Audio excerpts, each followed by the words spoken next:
My name is Lauren Travis, and I'm here with Greenfield Belser. I'm an account executive, and I will be helping to moderate our discussion today.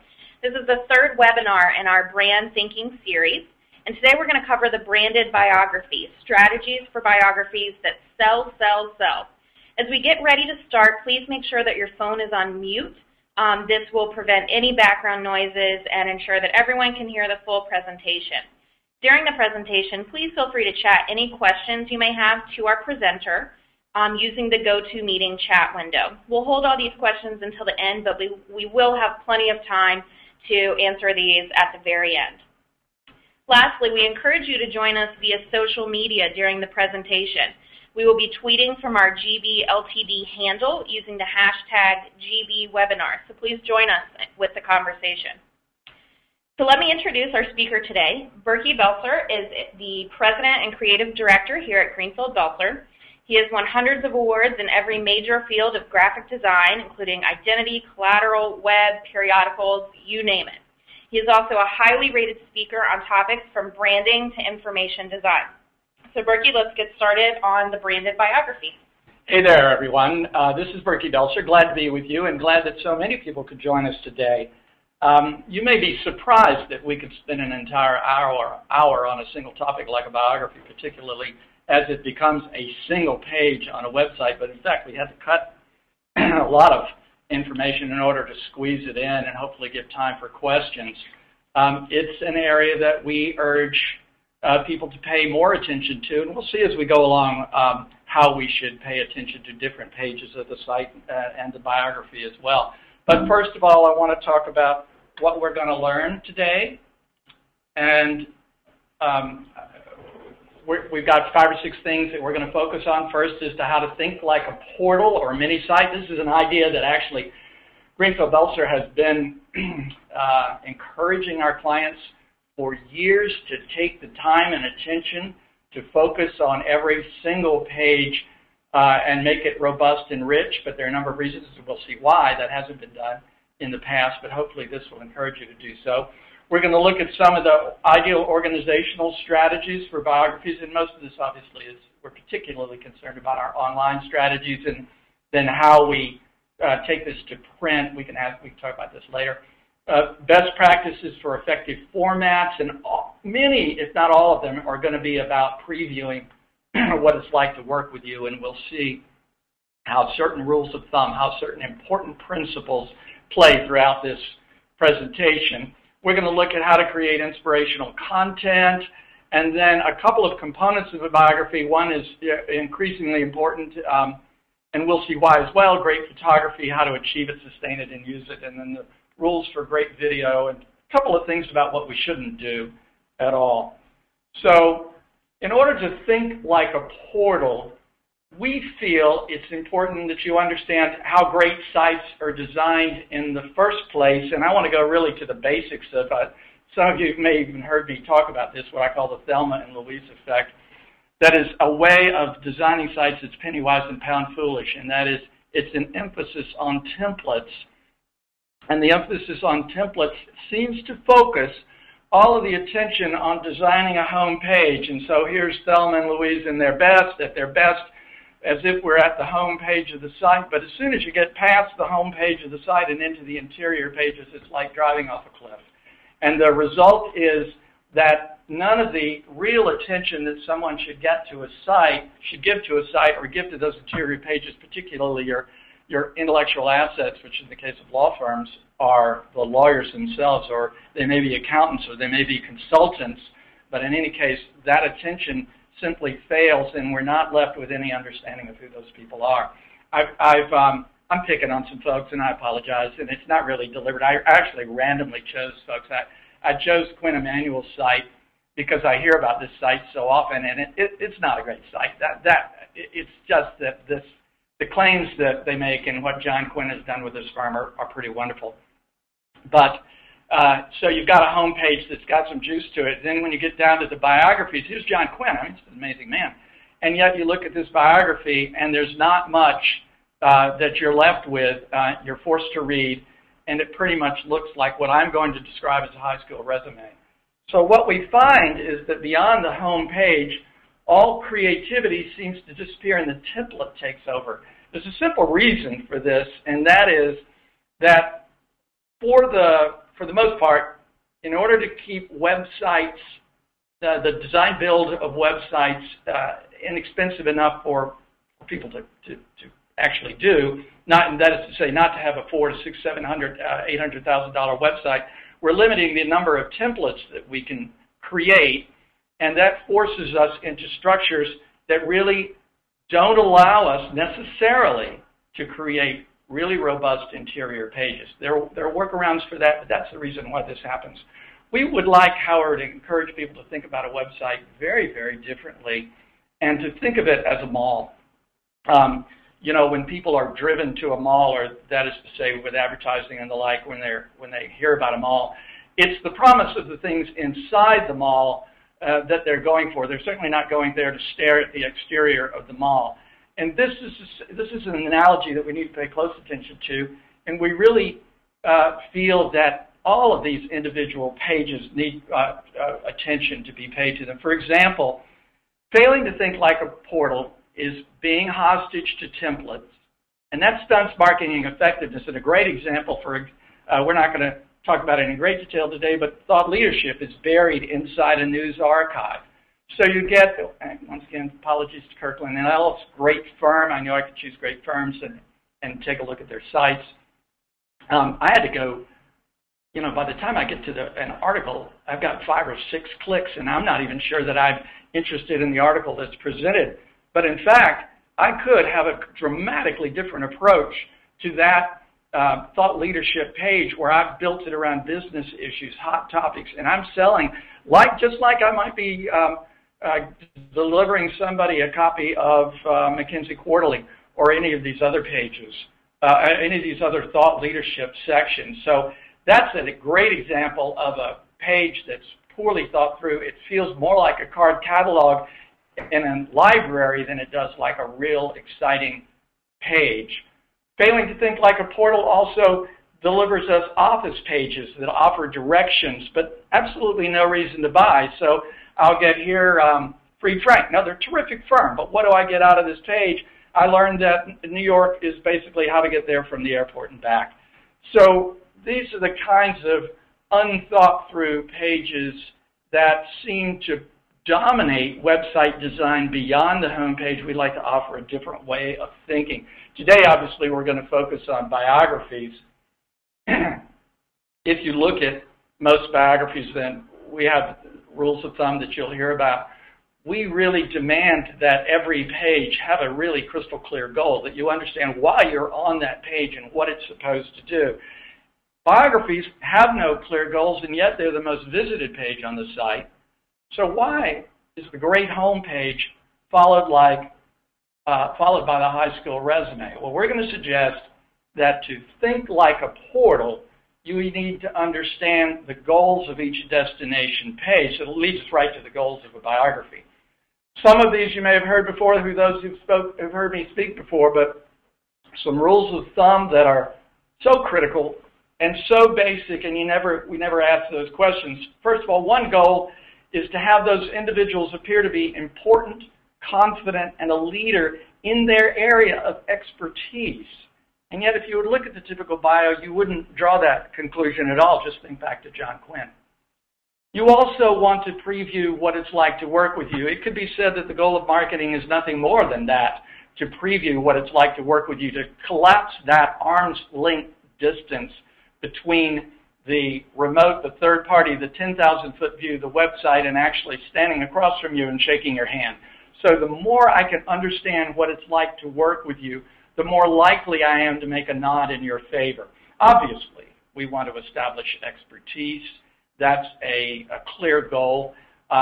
Finally, all of this together adds up to encourage a call to action, a confirmation that in most cases, 85% of the time we know, they are on your bio page with a referral, and we want to confirm that from that referral that they've hit the right spot. I want to share with you research that we've done years ago but confirmed again and again, that when people are looking for services, it's not rocket science. They're making a list and choosing from the list.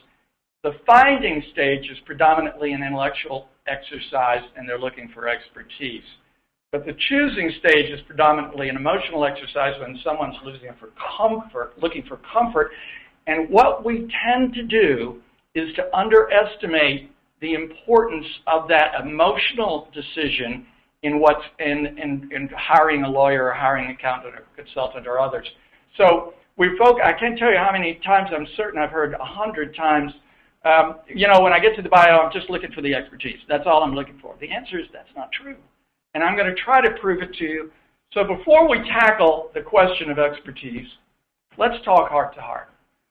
So on the research that we've done on contemporary brain study and how it relates to marketing, one of the things that we've learned, and becomes a rule of thumb, is that emotion governs all of our behavior, driving our unconscious reactions. And this is what's incredible if you've not heard this before. It also determines what becomes conscious. In other words, what we think about is what's attracted our attention and affected affected our emotions. So before we can pay attention, we have to attract attention. Some proof points here. Edward Duplessis in The Advertised Mind writes, this is an excellent book if you haven't read the book, and when we were doing a study on the reptilian brain and its relationship to advertising, we read about 5 books and about 200 scholarly articles. This is one of the best and most approachable. It says, since emotion plays a key role in directing our attention, remember, directing our attention, the task of the ad, and he uses ad broadly, is to evoke emotion in us. In other words, an ad is anything that we see that's trying to convince us to think favorably about an individual, about a product or a service or a company or a firm. So that ad, when we're talking, in this case, we're talking about biographies. So the task of the biography is to invoke emotion in us. Another one from Tim Ambler, very interesting book on memory effect cognition, says affective content drives advertising effectiveness. Affective content drives advertising effectiveness, and our thinking, Miller, supports a decision that may already have been made. We're seeing evidence of this pile up as more and more research scientists are engaged in this neural net where they put this kind of looks like curlers on your head, where they're getting information about how the brain is making responses to different stimuli. Another book, this is actually an article on low attention processing, says that liking an ad is much more predictive of its success than any other factor. We've also found in that research that it trumps reach and frequency, 2 hallmarks or two givens in the marketing world, that likability is much more important than even reach and frequency. So a very well-liked ad, like, for example, Apple's ad that played only once in the Super Bowl, has that much memory because it was so well-liked and so powerful. So finally here, from a study of reason and emotion in products and services from the Journal of Consumer Behavior, emotional factors account for a significant and substantial portion of the variance in perceived risk. Whoa, this is a mouthful. Even after the effect of rational factors perceived as differences between alternatives has been taken into account. Well, if you unpack that, it really says that we need to pay attention to emotion. And I'm spending so much time on this because so frequently when I arrive in a firm and we talk about this, people are saying data, data, data. All I need is the information. Don't bother me with this, that, and the other thing. It's just simply not true. And I'm trying to prove it to you and at least lead you to resources so that you might be able to make the same argument within your organization. All of this means for us that design strategies does not work out at the margins.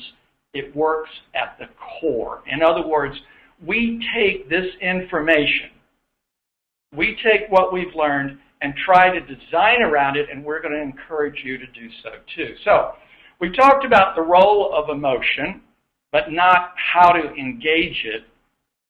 So we're going to segue from emotion. We're going to circle back around and first talk about expertise and how to prove it, because I can't leave the folks who are so convinced of expertise hanging for much longer. So let's go and we look at the important goals of a biography and to be important, competent leader, preview what it's like to work with you, and then establish expertise. So, okay, sorry, Kirkland, picking on another fellow who, again, oh, I'm sure I don't know, but I'm sure he's a fabulous lawyer.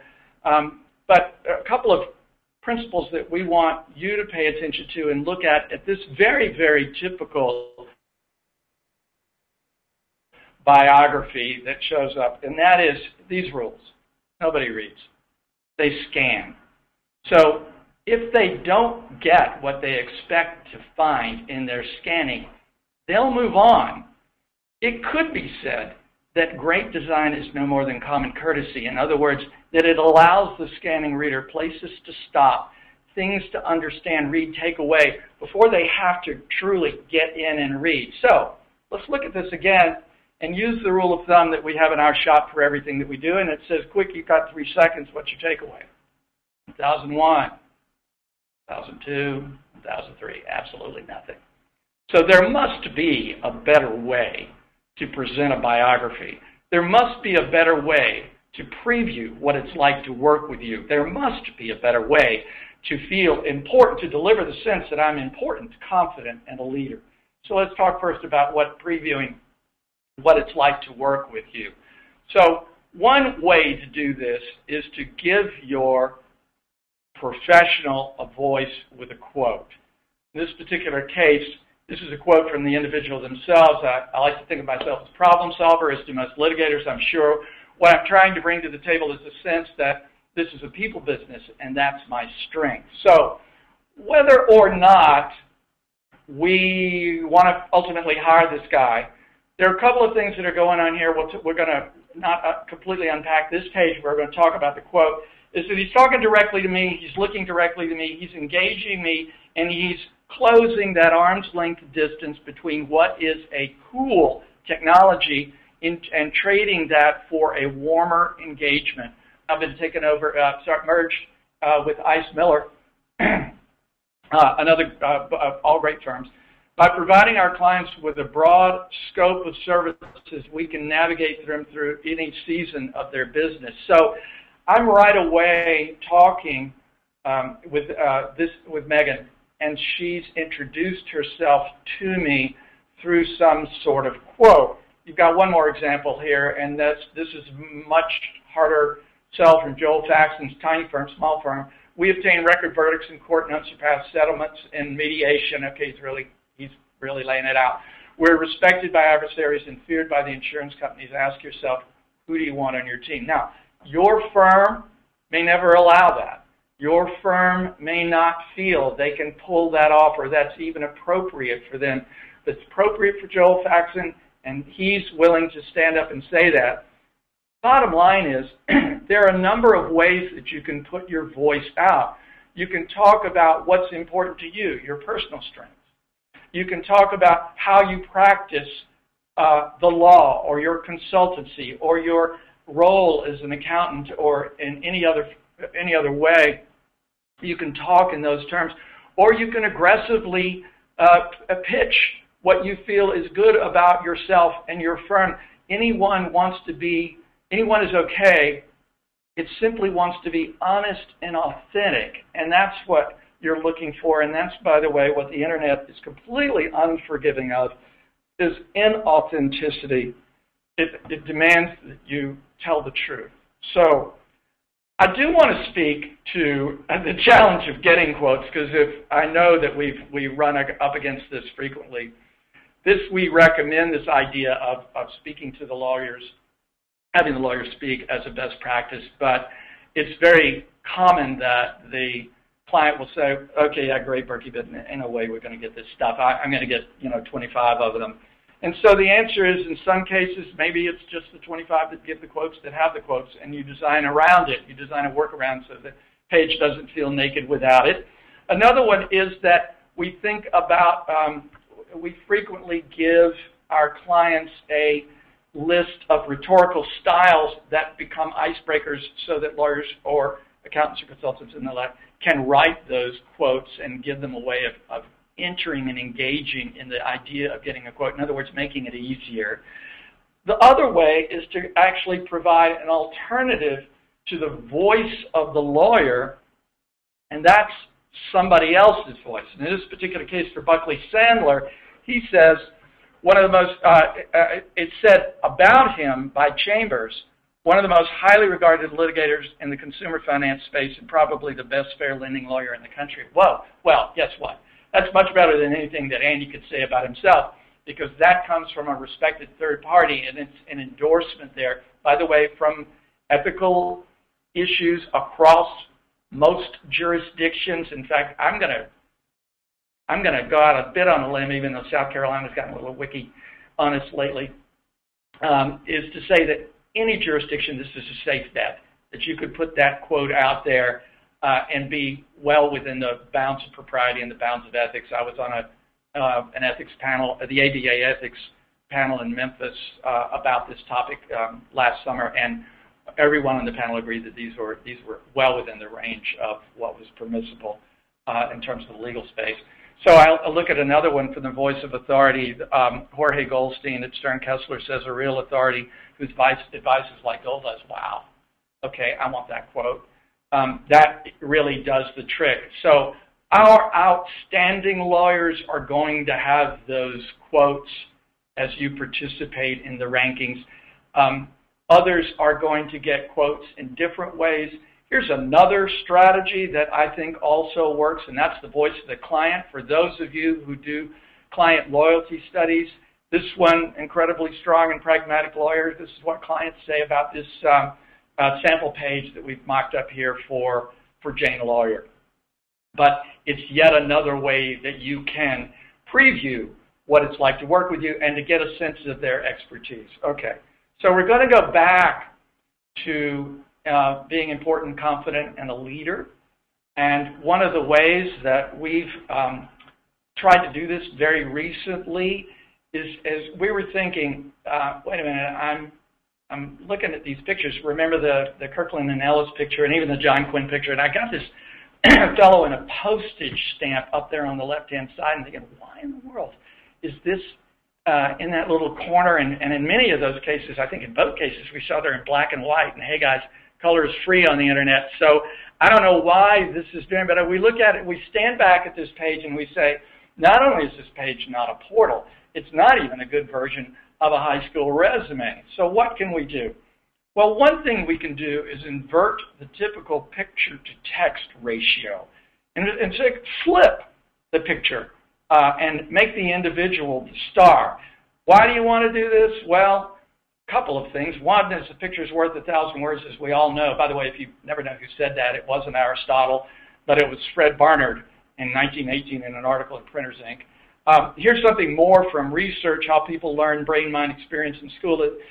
One of the teaching criteria, one of the reasons teachers use pictures, of course, is the memory of a picture is stronger than the memory of a word describing the same object. So I don't think anyone would argue with me, but if we look at the way biographies are created now, you wonder, why in the world are they done that way? Why can't we invert this? And in fact, bring loose, free the individual from the little box and have him own the page. After all, coding technologies and high bandwidth today allow these large images to load instantly. And then we can organize the interior, put the biography back in a box, which, by the way, takes up no less space than it had before it was put in a box, particularly if we start to organize it in an intelligent way behind tabs. And we're going to talk more about this later. So once again, we're into this idea of establishing expertise. We were trying to preview what it was like to work with you. One way to establish expertise, of course, are through accolades, and accolades on individual biographies is when they exist. In this case, Jorge Goldstein again, and then Brent Buckley at Buckley King here. There is, some of you may decry, and if not you, your lawyers do, or others, or accountants or others in different fields may decry the use of these kinds of rankings. That cow is gone from the barn. You need to do this and pay attention to it. So if it's not been part of your marketing strategy, it simply needs to be, and you need to play. They've won if anybody was against it, they lost. So make sure that you've got these rankings as frequently as possible and use them. In this particular case, this is used as a sidebar, but the website doesn't need to be designed that way. You could actually embed them in the body of the text itself. By the way, I want to point out another little fill-up of the design of this thing. These practices of this particular fellow, the practice itself is illustrated. One of the things that you'll see, and by the way, I'm sure you've all seen eye-tracking studies that say that headlines and images draw the eye, and the reader reads that information first on a website. So if a practice area, for example, was that important to be highlighted and illustrated in that way, then illustrate it and draw the eye up there. But the important message, the lead behind the takeaway, is to say, wherever I want my eye to go, my eye is going to go to what's illustrated, and this page is a crisp example of exactly that. I'll settle down and read only after I've scanned the page and taken in everything I believe the page is going to give me easily. So give up easy, important information quickly. All right, so let's look at some organizational strategies for delivering experience. We know we can't say expertise. Experience rhymes with expertise. We can get that started at least. So tabs. For 5 years now, I've been a judge of the Webby for the Webbies, and I'm not one of many judges at Willowbur, but nevertheless a judge for the Webbies. And we, the judges get together in advance of the conversation, in advance of the judging, and talk about what trends are in place. And one of the things that someone said I thought was really great, I copied it down, was he said first readers wouldn't scroll, now they won't click. And that is, they don't really want to click to another page, so it becomes incumbent upon us to try to deliver information on that page as efficiently as possible. So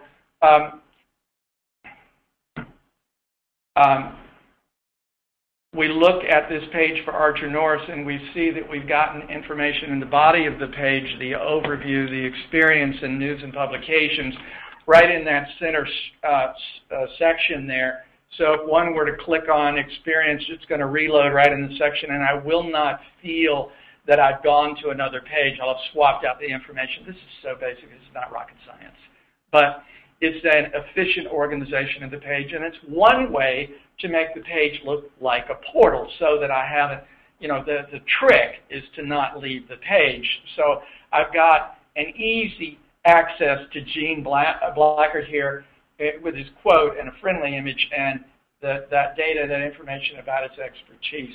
Another way to deliver that information is through widgets and sidebars here on Choate, for example. This happens to be a practice area page, but I've got sidebars down here that talk about new partners, the litigation, and the like. So I do want to address one issue that I know a lot, that we hear a lot, and I feel like it's a very important issue. It's specific to attorneys, but it could easily be the same for young consultants versus, say, mature consultants who've been 20 years in the field, is that pages can be designed so the associate doesn't look like they were born yesterday. And that's the problem, because they're not going to have a lot of stuff on their resume. They won't have written 50 articles, they won't have handled 50 trials, or they won't have engaged with 300 companies in order to turn around those organizations. So really we want everybody to look good where we can. I want to get back to Stuart McKelvey. Here's Louis Andrews, who's a partner, and you see the structure of the bio allows us to get the information that we want about Louis, but the structure of the bio of Ryan, who's an associate, looks just as good. He looks just as good. He looks no less competent than Louis Andrews in terms of his experience. And I think it's important, and by the way, you'll see this, we're going to talk about this in a bit, but the tone of voice, the headlines and the like we're going to focus on in a second. Just want you to notice that honest upfront assessment about really a way of describing who those lawyers are. Okay, so what goes in the middle, we talked about. What can be hidden and what should be displayed all the time? Well, we've seen that the overview, the experience, and the like should be, I believe that typically this is not a lockdown. This is not as if we can't do anything beyond this or ever invent on this scheme. We're talking about what seems to work and is the most efficient delivery of information across areas. It is important to have that contact information up front, straight center, and available all the time, not hidden behind a tab or a rollover. And then education and possibly admissions, but certainly education, because that's the next quick look that most people, from our research studies about the order in which people look for information about a particular, in this case, attorney, they're going to want their education first because they want perhaps to establish a connection between them personally or someone who may have been to that school who they know well and may be familiar with that individual. So once again, it's all about creating a relationship to some degree prior to meeting that individual. Another issue is about the ideal length, whether I should be setting limits and whether it's the wisdom of more or few all. Honestly, there are lots of opinions about this. I don't have a firm opinion. I believe that because of the way that the web is actually delivered to you, in other words, there's a fold. You have to go below the fold, that you're never seeing a hugely long biography all at once. But at the same time, I would be shocked if anyone would recommend that a biography go on for days, as I have seen some of them do, with all of their publications, all of the places that they've spoken, and all of the articles they've written. That's just unfair to the reader. Moreover, it's better to push that up front and behind the tabs quickly. So I want to talk, and we're just going to talk about it briefly, about writing these things creatively. It'd be great if we could write all these biographies and have them well written. The chance that that's going to happen is relatively slim because actually doing a beautiful job writing these is expensive. But there are some things that you can do, that are smart. First of all, you can use headlines and not labels. So once again, I'm picking on folks. Apologies and I chose only very, very fine firms. So Davis Pope decides that it wants to make it almost impossible to get to know John Amorosi. And I'm looking at this, and I've got work highlights, and this is, talk about cold. This is the opposite of what we're trying to achieve. Take a smaller firm and look at what closing in really tightly on this bio and seeing that I've got headlines here like his partners, associates help build management teams and their investors build successful organizations. This is what he does. That's a headline. It's actually a lead-in sentence. The next one is a headline, Trusted Counsel to Entrepreneurs, Concept of Commerce. So headlines that aren't labels, a label would be biography, a label would be representative matters. Best if we can train it, turn it to be something engaging that encourages you to read, just as we have here, a leader in the plaintiff's bar. Okay, search engine optimization, yeah, right. This is a big conversation. It's much bigger than we have now, than we can possibly get in today. But we do want to do it in just some simple rules. And I know that you probably know them already, but I'm just going to go over them because this conversation wouldn't be complete unless we did. It is a mini site, right? So you do deserve to optimize that site, and anybody only needs one lawyer, one consultant, one accountant to run into your office and say, hey, how come I can't find myself on the internet when I type in my name, to realize that I need to pay attention to this. So the obvious first step is to identify keywords relevant to that individual, which kind of start with their name, start with a firm, start with a city, and then talk about the areas in which they are expert, and to pay attention to those and make sure that those keywords show up in headlines and that there are keyword-rich copy. It's typically said the first 25 words. This is a moving target. I believe that Google changes its algorithm about 330 times a year. At least 2 major shifts to its algorithm that change the way sites are optimized in order that we not be able to scam their system, but that is an important thing for us to pay attention to. And then probably the most success that we've had when someone's named bio comes up poorly is to build links so that that biography will rank higher. So these are important things that one can do. I'm not going to get into this. If you wish, we could talk about it more in questions, but it's a Pandora's box. All right. The other thing, the other way to get close to somebody is to give those individuals a voice with video. It doesn't take an expert to figure out that that video is fast on the rise. We did, by the way, a study of the AmLaw 100 law firms to determine who had video and who didn't have video. So websites, slightly less than half of them had video. And by the way, the average length is pretty good. It falls within our research that suggested that this is one time I'm telling you I'm making the figures up because I simply don't remember, but it was something like 30% were willing to watch a video under a minute, 30% watch it 1 to 2 minutes, 30% watch it up to 3 minutes. Nobody was willing to watch it longer than that. So the average length on these things is on the high side. Better to be on the low side, but on the high side. 75% of them were inline. In other words, the page did not open up, gray out, and show them that they actually played where you clicked on them. Average load time was 10.5 seconds, which is not great, but I've seen very, very heavy videos take as long as 2 minutes to load, and you wonder, what in the world are they thinking? Click to play, yeah, sure, that's just courteous. Don't have it start playing right away. On the bio page, oh, this is what we're talking about, isn't it? How about Zippo? Nobody's there on the bio page. They show up, as you'll see below, on the careers page most often, on the about us page a bit. Practice is very, very seldom, and that would be on the practice with practice leaders and elsewhere. Randomly in the site could be diversity, could be another page, offices page, about 40% of the time. All right, so videos, I hope we don't think it's just for the young anymore, but just to make the point, Gen Y has the highest percentage of using the web to watch video, but almost the same percentage as Gen X. Almost half of young boomers watch video online. And Americans are generally watching online video. 100 million Americans watch online video daily. It's up 43% since 2010. By the way, just to make this point clear,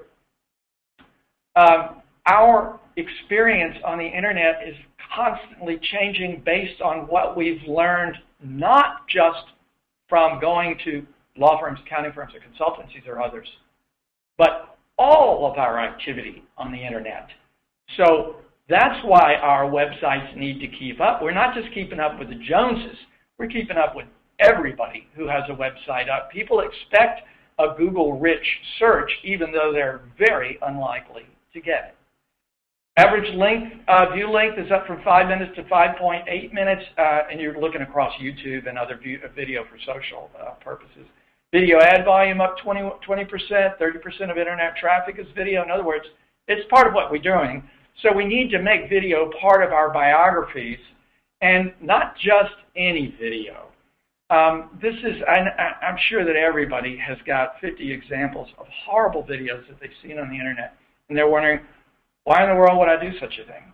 Well, most of the videos don't have a driving concept behind them.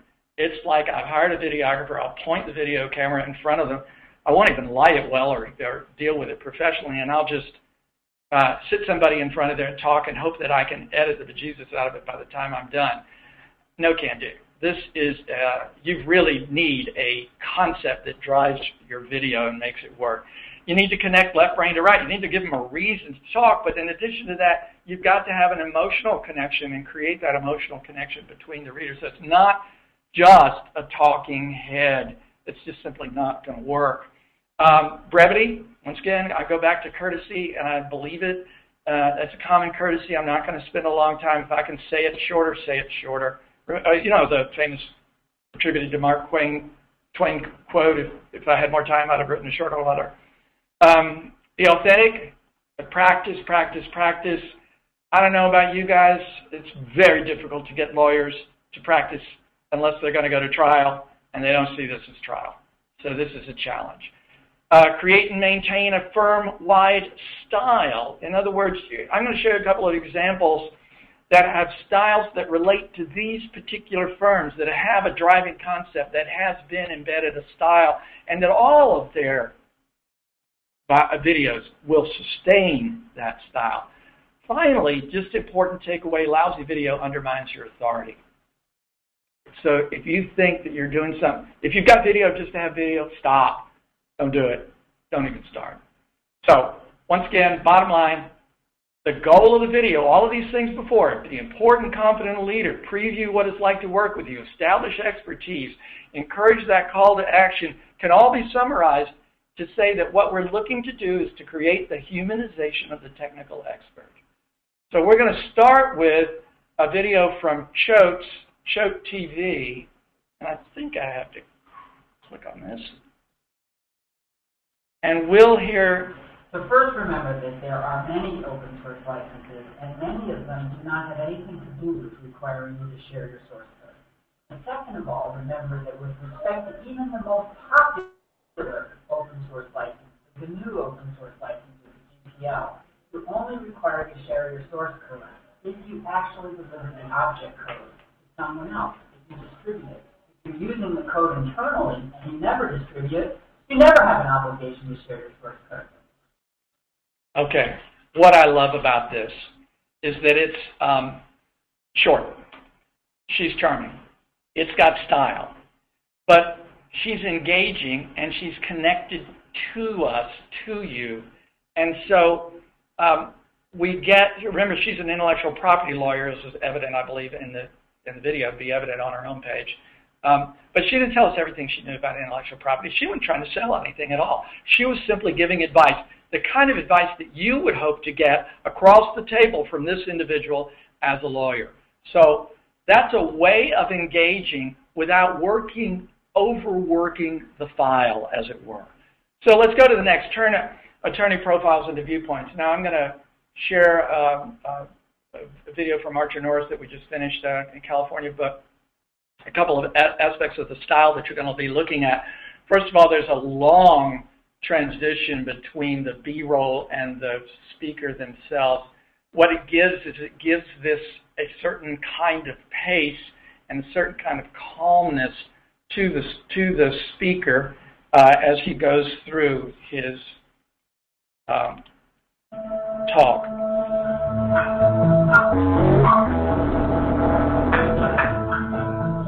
Appellate practice begins long before a notice of appeal is filed. At Archer Norris, our appellate lawyers are involved assisting trial counsel at all stages of a case. One of the challenges we face as appellate counsel is that we're sometimes brought in when trial is already underway. Trial lawyers are under an enormous amount of pressure, and they keep a lot of plates in the air. At Archer Norris, we're sensitive to that issue, and we come in and we quickly develop a quiet, calm, assuring working relationship with trial counsel that enables them to continue to perform front and center stage and yet know that their back is covered with respect to tricky or thorny appellate issues. To me, what sets Archer Norris's appellate practice apart is that we not only have a talented group of lawyers of all levels of experience in our appellate practice, but we have a very collaborative approach that enables us to freely brainstorm, to bounce ideas off each other, all of which means better arguments in our briefs, better results for our clients, better case law in the case. At Archer Norris, we say that it's never too early to consult with appellate counsel, and it's true. So I hope you can hear that. I know some of you had trouble hearing the first video. You can find it on Choate TV.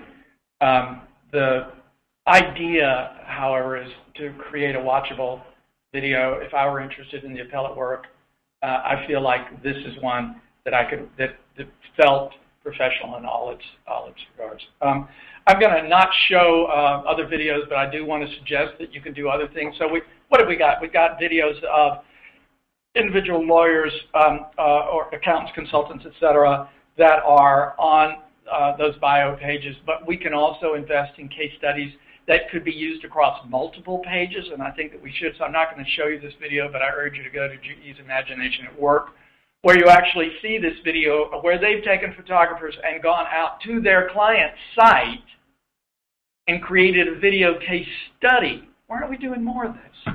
Why aren't more of us doing more of this? It's such a compelling way to tell a story about your clients and celebrate your clients, and of course your clients love it. And then, of course, another idea which is right in that line is to get your clients to share your ideas as well. So behind every one of these is a short video where Price Waterhouse has Ralph Morris, who's the CEO of Commonwealth Bank, for example, talk about issues that are important to CEOs and important to banking, which is where Price Waterhouse lives. All right, so that's what to do with video. Photography, for us, photography simply has to be central to your design. It can no longer be a stamp on the envelope. And once again, I'm going to say not just any photography. You need a creative style in mind before. It's not the passport photo that we had, that we've lived with for years, where I send somebody down to the local photography shop in the mall, is not going to cut it anymore. If I'm charging hundreds of dollars an hour for my time, then I deserve to have a better introduction to this individual, and so do those individuals deserve to have a better introduction to them.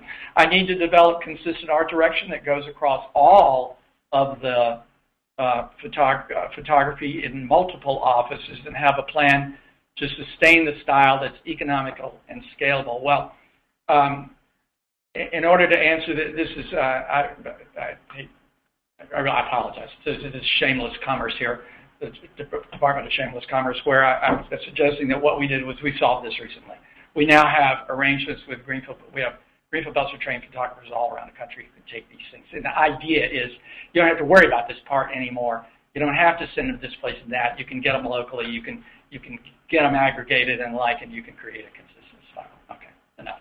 So what's the goal of a biography? One is to encourage that call to action, and I believe that all of it comes together to encourage that call to action. So imagine, we've talked about one page today. Imagine there's a set of best practices for every single page of your website. That it's not just this biography that we've spent the better part of an hour talking about, but that you've got on your offices page, your resources page, your practice area page, that level of thought, that level of attention to every one of those pages that can deliver you pages that, as we said from the get-go, sell, sell, sell. One other way to say this, just a quote I happen to love, and that is from Andy Warhol. I'm superficial, but I'm deeply superficial. What we're trying to do is get everything up onto the surface of those websites. But we need to be deeply superficial. We need to understand how people behave, how people work, so that we can do the most effective job for our clients. So that's me. Happy to entertain questions at this point. Okay, great. Thank you, Berkey. We did get some questions throughout it, and just a reminder, if you have any questions as we're starting the Q&A, please just chat those to us, and we're happy to answer anything that you would like to ask. So just to start, we got this a couple times, just a burning question of how do you convince management that it's worth the investment to update your bio, since it is a financial commitment? This is a really good question, and frankly, it's a tough question to answer because it's not exactly cheap. I could say that it's economical to do it, but it's not exactly cheap.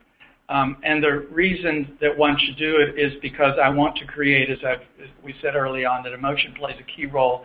It's not, expertise is critical, obviously. I'm looking for the facts. But before I make a judgment about expertise, I'm going to make a judgment. I'm going to make a decision about the individual himself or herself. And so I want to try to make that connection and preview what it's like to work with that individual. I think we'll see that going forward as the best practice. You're certainly going to find that your competition does it, not that that's a reason to do it, but in order to keep up, in order to make certain that we're putting our best foot forward. Think about it. If I'm a lawyer or an accountant or once again consultant and I'm bringing in $500,000, $1 million worth of business, isn't it worthwhile to have an excellent picture of myself to give somebody a sense of who I am? Okay, great. Another question that we just got in, what is your opinion about including personal tidbits on biography pages? Does this help with the get-to-know-you aspect that we talked about and help you get to know the person that you're going to be working with? I love tidbits. I'd love to do that. We have a number of biographies that we've created. I don't think I showed any today. What somebody did before they joined Trust and Worthy, what somebody does besides their work at Trust and Worthy, etc. In other words, give me a sense of what your family is like. Give me a sense of, I've got pets. What do I like to do? Make me a real person. This goes right to the heart of previewing what it's like to work with you. And in fact, the more the merrier. Now, I can't convince everyone to do that because many people feel it's simply inappropriate to the seriousness of my business, whatever that business may be. I think that's wrong, but certain things we can't do. We can't engineer all of these best practices among clients because many of our clients, and rightly so, have very strong perceptions themselves about what's right and wrong. And but more importantly, they know their firm much, much better than we ever will. So if it's not going to fly, it's not going to fly. But yes, we would encourage it. Leading into the next question, talking about best practices, is there a best practice as far as the frequency of updating biographies? How often should they be updated? That's a question that runs afoul of what's practical. We've not found it possible to get people to pay attention to their biographies more frequently than once every 6 months at best. There is always one individual who will clamor into your office and has done something yesterday that they want on their site, on their bio page tomorrow. That goes without saying. But in general, the rank and file, they're not hanging out at their own website. They're not paying attention to it as much as they should, and they're not updating it. But I think, frankly, every 6 months is perfectly adequate. When it gets beyond every year, we start to get in trouble and material starts to look old. I've seen sites from senior attorneys, in this case, so stripped down that it didn't matter whether they were updated or not because there's nothing to learn. So this is a challenge with professionals who are busy, who've got other stuff to do, who don't necessarily believe how important their biography is. Thus, this kind of training effort is really important, that people understand this and get a sense of how buyers are making decisions. Okay. Another question that we just got in is regarding the information on someone's biography and how far back it should go. So, for instance, if they wrote a great article and it was 10 years ago, should it still be on there? And the same with personal accomplishments. Is there a cap where it's too old to be listed on a biography? Yes, I think that's a great question, and I believe that typically anything older than 3 years needs to be there but archived. So if you want the full biography, read full biography, then absolutely have the articles that were written from 20 years ago on there, because they certainly show a consistent line of intellectual thought and contribution to the profession. That's valuable to know. One way to preview that it would be to say, rather than representative articles, would be to say, a headline rather than a label. Among the dozens of articles John has written, here are the latest few, 3, whatever. By the way, the same goes for matter, experience in general. There was a firm that helped Chrysler with the bailout. I think that's almost 30 years ago now. That was on that website. Time to pull it down. time to focus on something else that's more contemporary. No matter how important in headline making and earth-shaking it was, it is important. I do think that you can tip your hat to information like that. You can put it in the body of the quote that's saying, over the course of John A. Lawyer, over the course of John's career, he's been involved in instrumental in headline-making news from the Chrysler bailout in 1990 to the financial collapse of Lehman Brothers in 2008. So this is a way that we can talk about longevity and mix in some of that some of those stellar credentials without pretending it's the last thing that somebody did. Great advice. Switching gears a little bit, we got a couple questions about social media and the use of social media on biographies. Should biographies link to attorneys' personal social media accounts, or should that be kind of off limits and just for the personal life? What a good question, and I don't have an answer to that. I tend to think that you should stay professional. I don't know about the rest of you, but I'll pretty much accept anybody in my LinkedIn account, and I'm very, very chary of taking folks into Facebook, but it may be a generational thing. I know that marketers want that Facebook information, and if you're willing to give it up, give it up. But it comes with its own consequences, of course. Typically, I would focus on my professional accounts. I wouldn't, for example, take my personal Twitter account and use that. I would stick to my pro account there on Twitter. Okay. We also got a couple questions about the content of the biography and the time that it takes to add in all of that content, especially with the accolades and the recent matters. So it is a lot to add for each biography. So is there any quick way or kind of the first step that you would take with biographies to add that personality and add some information without committing to redoing all of them? Well, it's a question of styling your web pages. The web pages may not accommodate that, but if they do accommodate sidebars and you've got the ability to create relationships across the bulk of your site, you can put firm-wide accolades on individual biography pages, so that if the firm is a go-to firm in U.S. News and World Report, for example, then put that across all of those biographies, because that lends credence to the individual lawyer because they work at that level of firm. Same thing for anybody that works at McKinsey or Goldman Sachs. It's the same level of the imprimatur or the voice of authority of the firm itself that you expect to get quality from that individual. That's one way of going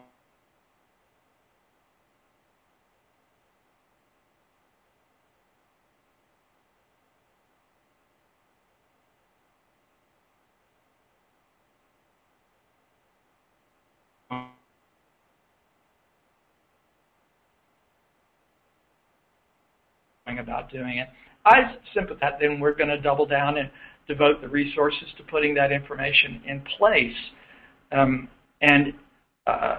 The idea is to simply get it, if we get it on the partner pages first, get it on the associates pages second, get it on the senior executive pages first, get it on the juniors second. Make sure that we're getting that information as quickly as we can. So if we have the opportunity to do it globally via a simple relationship, start there, and then we're going to have to, just like Johnny Appleseed, walk and plant one seed at a time. Okay, and one last question, just as we're running out of time here. One question, is it best to have all of the biographies as uniform in structure as possible? For example, if you have social media links on one person's biography, should it be on everyone's? If you have articles on one, should you have articles on everyone's biography? No, those details aren't important.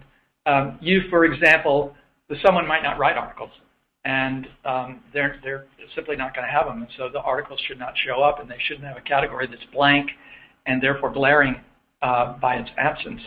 And same thing for social media. Someone simply may not be inclined to do so. No, those details I don't feel are that level of inconsistency is fine. That level of inconsistency, in fact, reveals the differences between individuals, between persons. So that's who that person is. They're simply not willing to share their Facebook page, and that's absolutely fine. But it is important in every case, and we keep going back to this, to put our best foot forward. So whether it's a great image, or whether it's video, whether it's other details, the links to social media are going to pale in comparison to the other information that's so much more important. We do need to rank the value of what we put on these pages. Okay. Well, thank you, Berkey, for your time, and thank you, everyone on the phone and on the webinar for joining us today. As a reminder, this is part of a series, our Brand Thinking series. There were several folks that asked if the deck and the video would be posted anywhere for you to pass this on to your colleagues. It will be posted on our website, and we will email it out to you in the coming days. So please check our website and your inbox, and also our social media profiles as we get ready for the next webinar. Thank you. Great. I appreciate your time and attention. Thank you so much.